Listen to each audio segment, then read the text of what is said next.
let me ask you something. When was the last time you went to a movie theater, sat down, and just laughed until your stomach hurt? Like, genuinely lost it. Not a little chuckle because a superhero made a snarky comeback. I'm talking full-on, embarrassing, covering your mouth in a public place laughter. I've been thinking about this for a while and I couldn't shake it, so I went back and actually looked at what we're getting from Hollywood these days. And the numbers are wild. The data tells a story that most people feel but can't quite explain. So today we're going to talk about why comedy films basically stopped being a thing, what killed them, who's responsible, and whether or not there's any chance they ever come back. Let's get into it. To understand where we are now, you have to go back to the 90s and early 2000s, because that era was something else entirely. We're talking about a time when the comedy genre was stacked. Like, embarrassingly stacked. Just take the year 2004 for a second. In a single calendar year, theaters gave us Anchorman, White Chicks, Dodgeball, Mean Girls, and Napoleon Dynamite, all in the same 12 months. If we got even one film that funny in the last 5 years, people would be losing their minds online celebrating it. But here's the thing, it's not just a vibe or a feeling. The data is pretty clear on when things started going wrong. According to box office tracking, 2016 was basically the point of no return for comedy films. That year, comedies made up around 12% of the domestic box office and pulled in about $1.1 billion.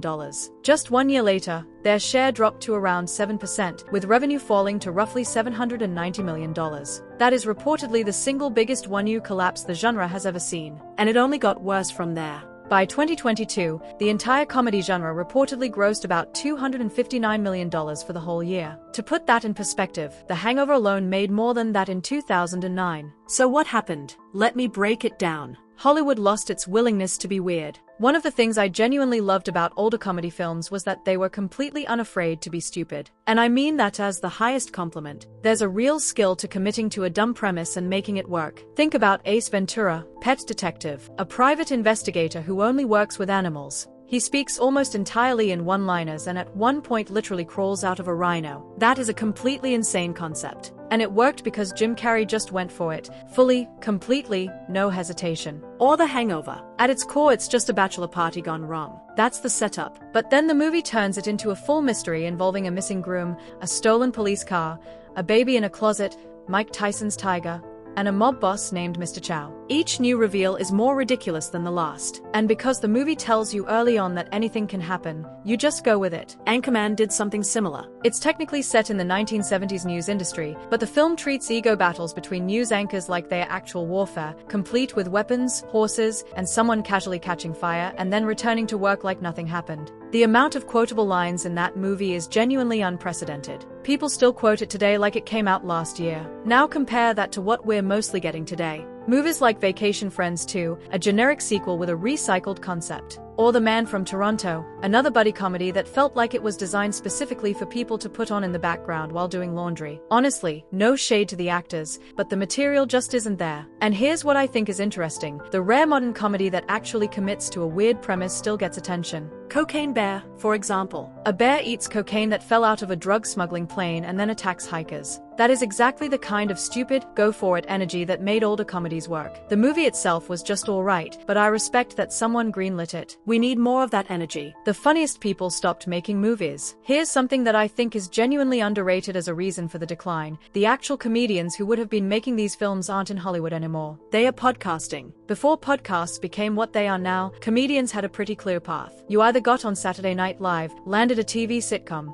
or you fought your way into a comedy film role. The mainstream visibility from those three routes is what allowed comedians to fill seats at live shows and build real careers. And SNL specifically was basically a factory for comedy film talent. Eddie Murphy, Bill Murray, Will Ferrell, Mike Myers, Chris Farley, Adam Sandler, Kristen Wiig, the list goes on. Once those SNL alumni started getting film deals, they pulled other funny people with them. That's how actors like Jonah Hill, Zach Galifianakis, Paul Rudd, Vince Vaughn, Melissa McCarthy, and Steve Carell got their shots. But today, a comedian doesn't need any of that. If you can be genuinely funny for an hour a week behind a microphone, clip the best moments for social media, and build a loyal audience, you can skip Hollywood entirely and still sell out theaters on a national tour. Think about a comedian like Theo Von, for example. He's one of the funniest people working right now in my opinion. And I'm sure sure he could write or appear in a genuinely hilarious movie. But why would he? Between podcast ad revenue, live show ticket sales, and his online audience, he's building something that doesn't require months of shooting schedules, studio interference, or the very real risk of a box office flop. And I get it. I really do. It's a huge win for independent comedians. But for comedy films, it's a loss. The performers who would have been fighting for roles in the next Step Brothers or Superbad are now trying to get booked on the biggest podcasts. They don't need studios anymore, and that shows. The cancel culture factor. Let's be honest about this. Okay, I know, this part of the conversation can go sideways fast. But I want to be fair and honest about it because it is genuinely a real factor. Not the only factor, but a real one. Comedians have always pushed boundaries. That's kind of the whole point. Stand-up legends like Richard Pryor and George Carlin built entire careers out of tackling uncomfortable topics: race, war, religion, government, gender. The difference is that back then, their controversial material was generally understood as part of their artistic persona. People understood that a joke was a joke, not a policy statement. And look, societal norms genuinely do change over time. That's not a bad thing. Some jokes from older films that were treated as totally fine back then are pretty clearly not okay by today's standards. There are scenes in films from the 80s and 90s that would be rightly called out now, stuff involving consent, representation, and harmful stereotypes. That's worth acknowledging. But here's where I think it gets complicated. There's a difference between genuine, nuanced criticism and the kind of outrage that spreads on social media for engagement. Someone can live tweet how offended they are by a movie on opening night, get thousands of shares, and suddenly there's a whole online war over what was meant to be a joke. And because social media rewards outrage, it snowballs. The result is that studios get nervous. And nervous studios don't make bold comedies. They make safe ones. Sanitized ones. Comedies where the jokes are pre-approved to offend no one, which, unfortunately, usually also means they are funny to no one. Seth Rogen actually pushed back on this idea in an interview with Esquire, basically arguing that the complaint that comedy is harder now isn't valid, that maybe it was just too easy before. And he makes a fair point. Nothing is stopping studios from being bold. Superbad still holds up today and people still love it, because it was honest. It captured the way a certain type of teenage boy actually thinks and talks, gross as that is. And that honesty is what made it funny. The problem isn't that the boundaries have moved. The problem is that studios are too scared to figure out where the new lines actually are and make something genuine within them. That's a creativity problem, not a culture problem. Okay, and then there's this. The financial reality of making comedy films in 2024 is genuinely brutal, and it might be the most honest explanation for everything. Comedy has always been a risky genre financially. Action and adventure movies have built-in spectacle. They have global appeal, merchandising potential, and franchise recognition. A comedy is almost entirely dependent on whether the jokes land, and what's funny in one country or culture might not translate at all to another audience. Back in the day though, studios had a safety net. Even if a comedy bombed at the box office, it could still make its money back through DVD sales, cable syndication, and video rental. A movie like Billy Madison reportedly only grossed about $26 million